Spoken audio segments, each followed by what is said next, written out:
welcome to LAPP Fest. It is really great to have you. Despite our technical difficulties, we are here, and I'm really just excited to just get to know you more and just ask you some questions that I don't feel that I've really heard you be asked for in interviews. So let's just start off, and I would love if you could just give me, okay, another technical difficulty. My AirPod fell out, but it's fine. But I would love to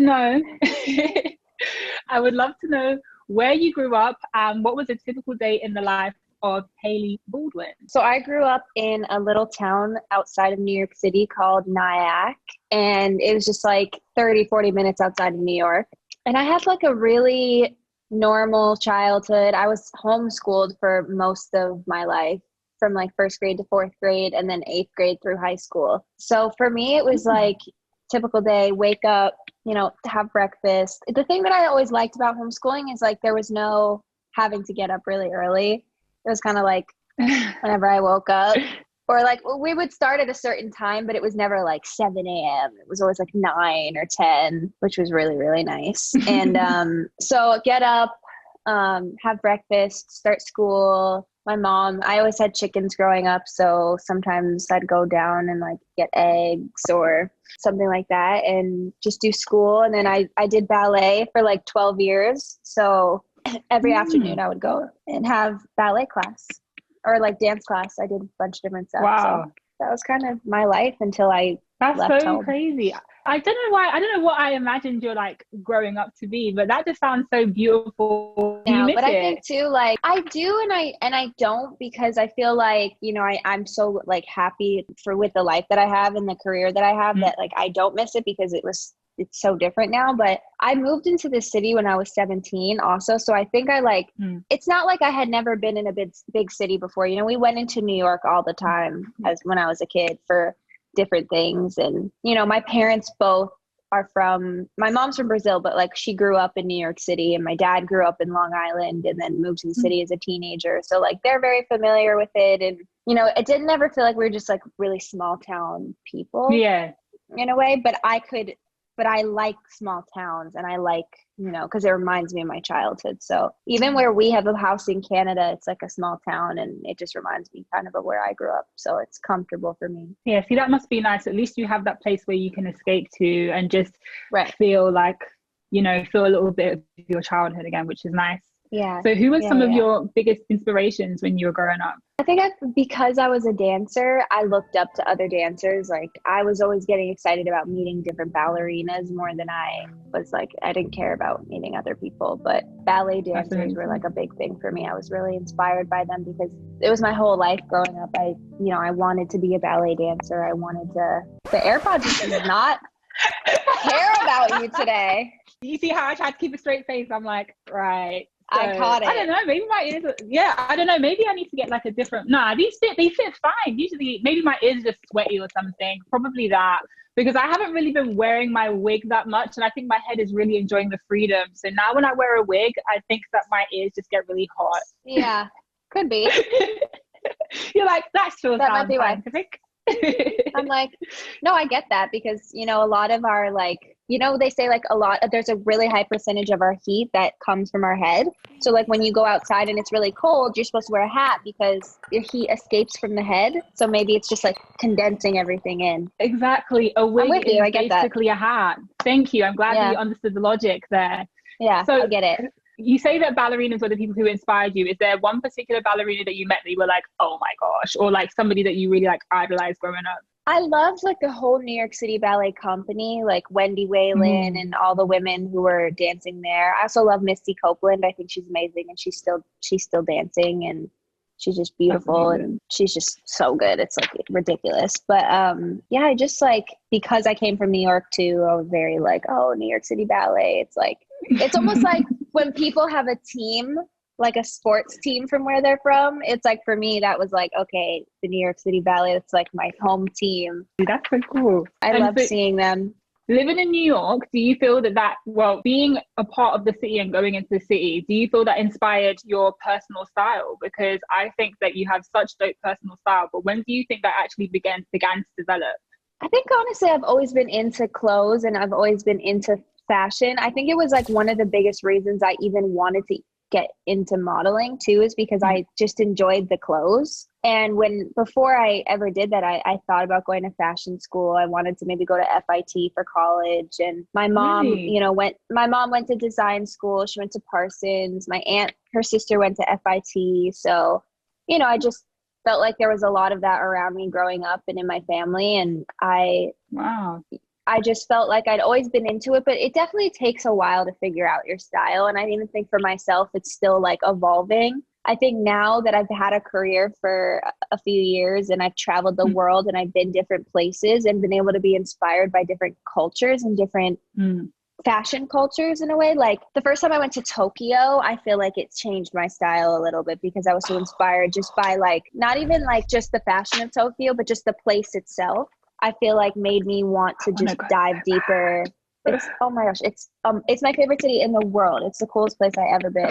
You have to. I'm so jealous of you right now. When all this is over, you just absolutely have to. It's such an experience. But I just feel like going different places like that and, seeing different, I'm also like inspired by different people, even just like in the industry and just watching different like fashion bloggers and different people. And there's definitely little fashion muses that I have. But I think the biggest thing for my style too was like looking back on the 90s and like the 90s supermodels and just kind of like the simplicity of the like simple chic. They just like look like they put something together that was so simple but looks so cool in terms of like it's a pair of blue jeans and like a trench coat, but you're just like, it's the coolest thing ever because it's just the whole vibe. I don't know.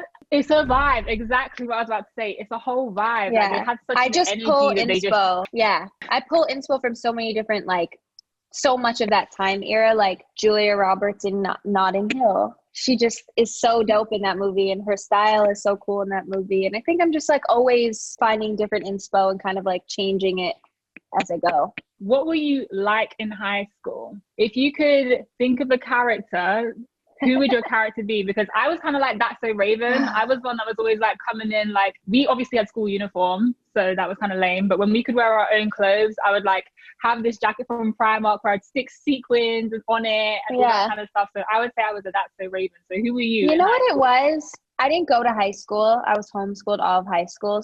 But I danced. So like all of my friends who I danced with were in school. So there'd be times where I'd go to like their high school football games or their high school parties and stuff like that. And I think what it was is like people knew who I was, I guess, just by like, when you live in like these smaller towns, people just know who people are. Yeah. And, my dad is an actor. So like people knew that he lived there and it was just like, I guess they knew that it was like a little bit of a thing. And just, I think through like friends and stuff too, it was always like, I was like the girl that was like the homeschooled one that like nobody really knew. But if I like came to like a high school game or like a high school, I think people were just like curious because nobody knew me. Like everybody just was like, this is this girl whose dad is, like her dad's an actor and like she doesn't go to school. Like, what's the deal? Like, what is the thing? And I don't know. I felt like I was pretty normal, except like it felt a little bit harder for me to like acclimate to those environments because I didn't go to school.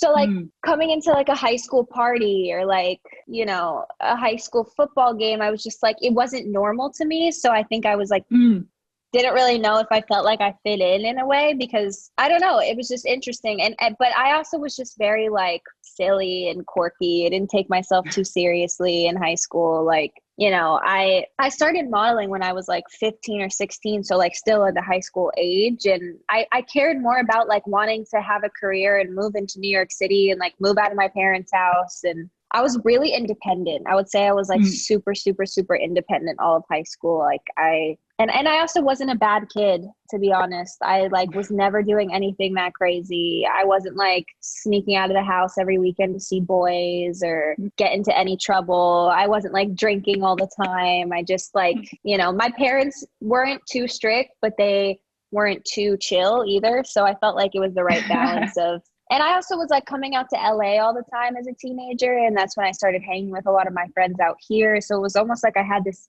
other like separate group of friends in life. Yeah, which was interesting. But when I was younger too, I was like in high school, I was like, I'm going to move to LA. I'm going to move to LA. Like I told my parents probably for like 6 years, I was like, I'm going to move to LA. I don't care. When I turn 18, I'm moving, period. That's it.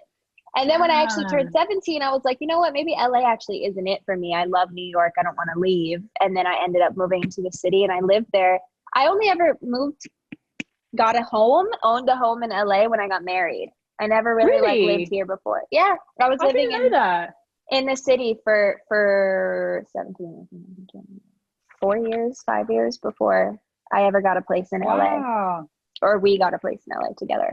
What's one thing that you wish you knew before living by yourself that you learned, you feel like the hard way? Or do you think that you were always kind of prepared to live by yourself? I don't think you can ever really like prepare to live by yourself. I think because I was really independent, it helped. I didn't really feel like I had to.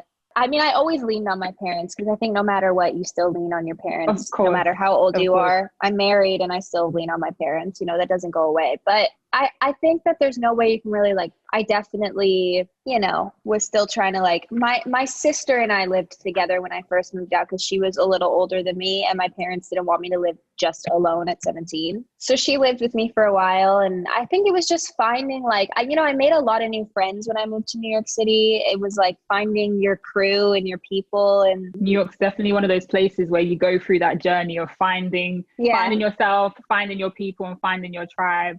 Yeah. And that happened for me for the whole time I lived there. You know, I found my crew, I found my people. I met so many cool people. I got to I'll never look back on the time where I lived on my own and I moved to New York. And it's like such good memories and it's such like helped build who I am now. That's crazy. I didn't know that you lived there by yourself from such a young age as well. Because I was there when I was 17 as well, but I was living in model apartments, so it was kind of different. And the model apartment experience is like, I think it's kind of like nothing else I've ever experienced in my life, because it's like you're with 12 girls from all over, some girls who don't speak English, some girls who have never, ever even visited a big city before. And we're all just trying to like find ourselves, I guess, and figure things out. And one thing I wanted to speak to you about was the fact that I know that your faith is so important to you, but our industry is so filled with temptations. So how did you balance being part of the modeling industry with your faith? I think that like when I was a little bit younger, like when I first moved into the city, 17, 18, 19, those ages, it was something that I felt like never left me, because I think when you're raised that way, no matter how hard you try, it's something that you're never going to forget being raised in the church or raised the way that you're raised. And I think for me, I just had to kind of have my own journey, like the way that the church my parents went to and the way that they have their journey with God. I started to realize it wasn't the way that I felt like my journey was going. And like, it just wasn't the same. Like the church that they were going to I didn't feel like it fit for me.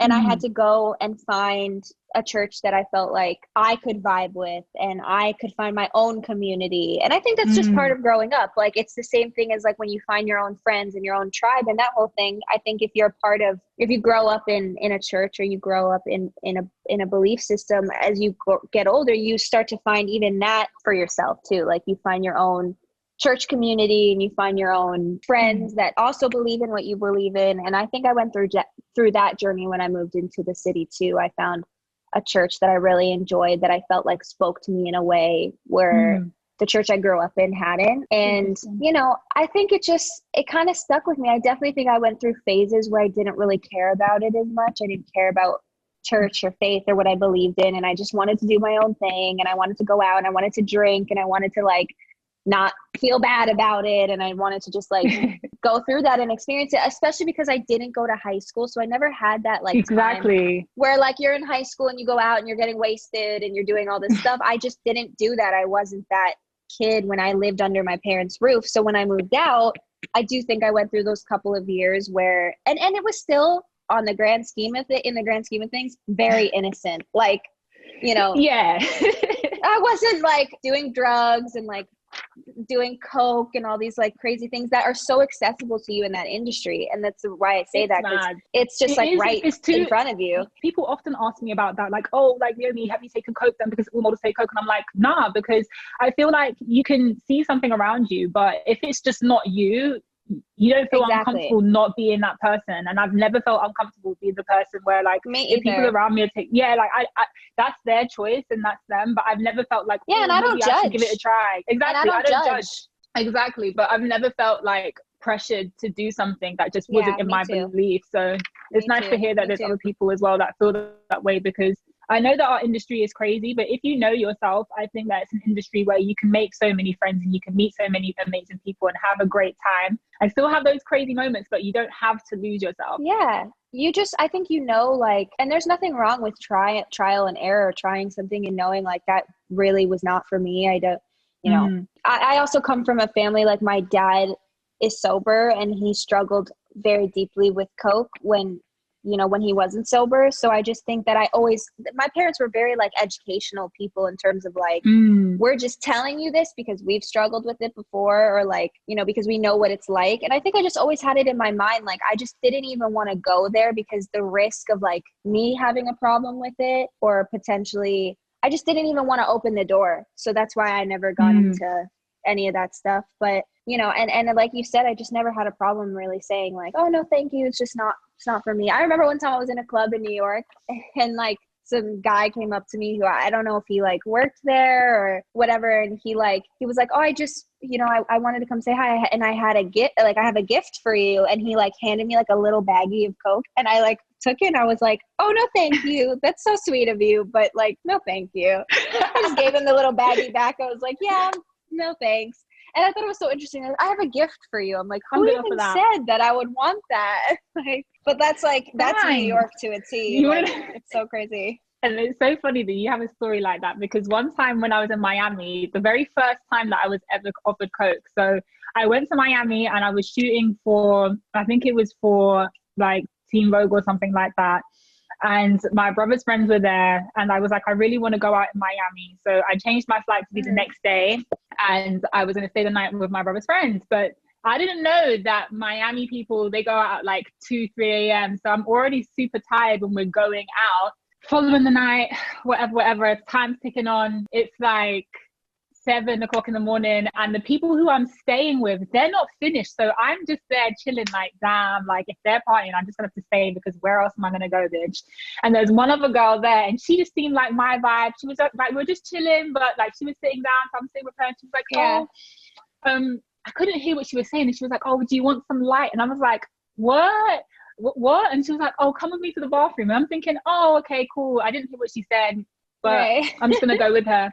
And then she goes to the toilet for ages, and she comes out, and then she's like, puts like a tissue in my hand, and then she's like, oh, go to the toilet. And I'm like, I opened the tissue, and inside of it was a baggie. And I was like, oh my God, what do I do in this situation? Because she seemed so sweet and she was so nice. So I feel really bad, but like, I put some of the Coke in the toilet, and then I gave it back to her. And then I was just like, I had mad. I didn't know what else to do, because she was just so sweet, and I know she felt like she was doing me like a favor or something. But yeah, so I just put some in the toilet, and then she was like, oh, do you want another bump? Yeah, you just know. Good, thanks. You're like, I'm solid, thank you. And here's the thing, it's like things are different for everybody. Like, it doesn't, I just like was so not the person where I was like, I don't like frown upon what other people decide to do with their bodies, and it's their life. But I knew certain things weren't for me. Because I was always out having the best time drinking Red Bulls and having like some drinks. Like, I could have just as much fun with that. And I tried other things, and like, I'd smoked weed before and stuff like that. But I just knew, like, your body, yourself, know what you feel like your body tolerates well. And I always felt like I was really in tune with my like health and physically. So I just knew if I felt like something wasn't going to sit well with my personal body. So, I always just had the best time having some tequila and just having a night. I think I met you and we drank tequila before. I feel like that was a flavor in my mouth from when we went out somewhere before. So I see you're a tequila girl. Has to be. Some 1942 was involved somewhere. I'm very sure of that, actually, yes. And the next time I see you, it has to be on deck, because this lockdown situation is just it's not sitting well with me. I can't wait till I can go out and just enjoy myself with my friends again. But, at least we have time to be able to do things like this. So how do you feel then your faith helped you cope with fame? Because I think that there's so many aspects of being in the public eye that are kind of like, I wish it didn't exist, but it just does. And I feel like for me as well, I have a lot of faith, and I find that me praying, I feel like me speaking with my friends and trying to manifest good energy and just keeping myself grounded has really helped. So how do you feel that your faith helps you? I think that living this life and being able to believe in something is so important, and feeling like you're anchored to something that's bigger. To me, when I walk through life, I'm just like, there's something that has to be bigger than this. Like, my purpose has to be bigger than all the bullshit. Like, Right. It just has to be. It has to be bigger than the photos and the physical material stuff. And I think that's something that has helped me in terms of just like, at the end of the day, the things that really matter are like what we believe in and how we choose to live our lives, and, you know, loving people and caring about people and having empathy for people and learning how to walk through life with forgiveness. And I wouldn't understand how any of those things worked if I didn't have faith and I didn't believe in God and I didn't read the Bible and I didn't take time to pray and have that spiritual time for myself, because, you know, I believe in a God that I think has forgiven me, and that's helped me to forgive other people, and who loves me unconditionally, and that's helped me to love other people unconditionally. So that's why I think it's important, because I think it's so easy to let things in life make you bitter and angry and upset and sad, and that's just not a way to live. It's not a way to just be stuck in those negative feelings all the time. And I believe that you can get out of that, and with believing in something that's bigger. And also sometimes it's deeper than that. Sometimes it is going through therapy and going through, which I have done. And I also super believe in that. But, you know, I definitely think, being anchored to something that we believe is bigger than us is important. It's not easy, definitely not easy being in the public eye, but you're right. When you have something that holds you down, you know for a fact that there is a bigger purpose and there's a reason for us being here. So I'm really, you have such beautiful words. That was really beautiful. Why is faith so important to your relationship? How has it helped your relationship? I mean, I think it's also what I just said, like being able to forgive and love somebody unconditionally, and not be selfish, and not being able to have empathy for that person. Those are all things that, first of all, a lot of the time are just not easy to do. And, you know, it's hard to forgive people when they've upset you and they've hurt you. It's just, I mean, we've all gone through that, where we were like, I'll never talk to this person again, or like, whatever it may be. Like, you know, it's just holding on to those feelings in any type of relationship, whether it's romantic or friendship or a relationship with a parent. It's just not worth it. And I think it helps keep you healthier as a physically, emotionally, and mentally, to be able to let go of negative energy. Let go of those negative feelings. And I think that believing in something and having faith, and it just really helps you understand how to just love people through even the hardest stuff. That's so beautiful. I don't know when I'm going to get married, but I hope that my faith will just nourish the relationship more. I hope it just nourishes the relationship. I think that something that this isn't for everybody. I don't ever give advice where I think it's meant for every single person. I only ever say things out of my own experience. And like us believing in the same thing and being raised in the same belief system in the same type of church, it just also like forms this deeper connection where it's like you're not just connected physically or like mentally or emotionally. There's like this other aspect of it where it's like spiritually you guys want the same things and you're on the same path and you're moving in the same direction. So I think that it's important if you guys and it's like if two people both believe in nothing, that at least they both believe in nothing. You know what I mean? Like they both believe that there's nothing. So I think that it's important to be on the same page, and it's possible for people to get together and be married and have two different beliefs. And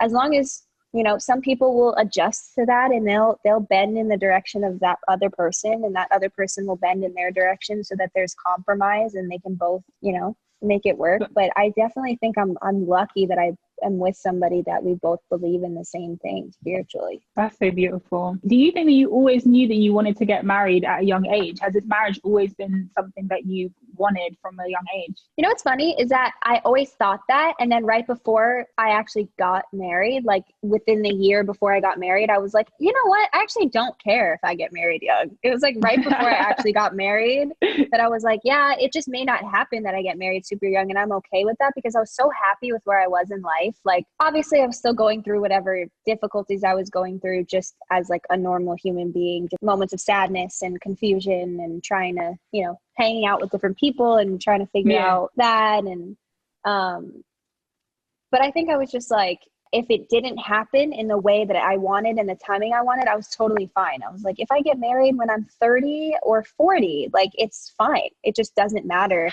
And I kind of just like took the idea out of my head that I needed to or wanted to get married really young. And then obviously that ended up happening anyway, but it was really scary, to be honest, you know. Was it? Yeah, I just think that, like, especially because we live in an industry, in a society where it's like people get married so easily, and then, you know, 2 years later or 5 years later, you find out that they split up, and it's like, you know, it's just like the whole idea, no matter what age you are, of getting married is a little scary, because, you know, if you really love that person and care about them and you want to see forever with them, and you don't ever want to think about a world where you're not together, but, you know, it just, you think about so much more when you're, I mean, I kind of look at it in a way too, where like, if you're in a serious relationship, it can feel like you're married as well. Yeah, you know? I feel like I'm married a little bit.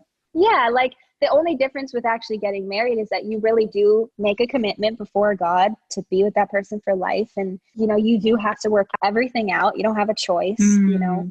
There is no like, well, I'm going to stay at my house for a couple days to like just get some space. It's like, no, you can go sit in the living room if you want space, but you know, like, you're kind of forced to really work everything out and work on it. And it takes hard work, like any relationship. So that's why I say, if you're in any type of serious dating relationship, that takes a lot of work too, if you really want it to last and make it work. So, you know, I love being married. I think it's so fun. I think it's awesome. Yeah. I think it's scary and it's fun and it's awesome, and it's, you know, living life with your best friend. And that is the best part, is that we just kind of keep getting to, like, the more time goes on, to be fair, the better it gets. Really? Yeah. Tell me about that. Tell me about that. I just think that, like, you continue to get to know each other on a level. It feels like you keep hitting levels where you're like, I didn't think I could know this person any deeper, and now I do. And then I didn't think I could know this person any better, and now I do. I didn't think I could laugh any harder with this person, and then I just did. Or, like, you know, someone shares a story where you're like, oh my God, I never knew that about you before. And then you just are like opened up to like a new part of that person. It's just fun. Like, That's you just beautiful. continue to go deeper and deeper. And yeah, life is beautiful, for sure. That is so beautiful. So before you got married, did you guys live together then? Or was it like you guys moved into the marital home? And as you said, the first time that you lived in LA was when you got married, basically. Yeah, we never lived was together. Was it like a whole 360? That's so crazy. We had like stayed together a bunch, and, you know, even when we were like engaged, we would like stay in the same house, because like we bought our house in Canada when we were engaged. So like we've stayed in the same place before, but I had never lived with a guy ever. So like that was What's it like, different. I was like, it's different. It's definitely like, if you're really independent, especially like me, you're just kind of, you know, it definitely felt weird and a little bit crowded at first, but it's chill. I mean, guys will be guys, you know what I mean? Like, they're going to leave their clothes on the floor, and they're still going to do everything they did before. It's just, it's like adjusting to having another person in your space and realizing that, like, they're always going to be there. Like, he's not going anywhere. Yeah, but what's nice is like we both have our own jobs. You know, I still, before obviously all this COVID crap stuff, but I would still travel a lot for work, and that would be nice because we could miss each other. We'd have our space, and, you know, he can go off and do his thing and be in the studio and like go do his own vibe. But, you know, at the end of the day, we love being with each other. You know, it's not like we're like, oh, I you're need to best be away friends. from you. Yeah, we're best friends. We love to be around each other. Oh, see, at first I was kind of scared of the idea of being married, but the more that I think about it, you're right. It's a commitment, and it's something that you're always going to have to work on. But if you really love somebody and you have such a great friendship, and I really think that faith and friendship are such core elements to the survival of a relationship, and if you have those two things, I think that I guess it's not scary. Well, it is scary, but you just have to take that leap of faith. I think it's forever a little bit scary. It's beautiful, but the reason I say the word scary is because, like, you care. So I don't ever, the idea of something happening to him, or like, exactly. You want to protect the person more. That's why I think it's scary, because you just like, you never want something to happen to them. You want them to, you know, you're worrying about another person now at all times. You're not just like worrying about yourself, or, you know, you're in a it's your partner. You're like in a partnership with somebody. So that's what I mean when I say it's scary. Yeah, like you're just like, you're always thinking about that person. Like, are they good? Like even like for example, this morning I woke up super early at like 6 and Justin wasn't in bed, and I was like, that's so weird. Like it's so early. Where could he be? So I like searched around the house to see if he like fell asleep somewhere else, and he wasn't here. And I got so like nervous for a second. Of course. Like, where is he? He's right here. And one last question: what would your you're kind of in there. Nice. Why are you guys this color? Oh, because it's like her brand background. One last question: what would one piece of advice be for your younger self? I think I would tell myself not to be so hard on myself. That like every decision that's been made, every mistake that's been made is all part of like a bigger plan, and it's normal and there's nothing to like be hard on myself about. Yeah, I think that's a good one for everybody. And I think that's a piece of advice that everybody watching this can take away from as well. So thank you so much for joining me as part of LAPP Fest. I hope that you guys stay safe, stay sane, and just stay happy. Thank you. Honestly, this has been so nice just to get to know you a little bit more, a little deeper. So thank you so much for being a part of this. This was fun. Okay, it was very fun. And we'll see each other after this is all over. And we will drink 1942 and 1942. Exactly. You're the best. I'll see you soon. So much. Bye. Bye.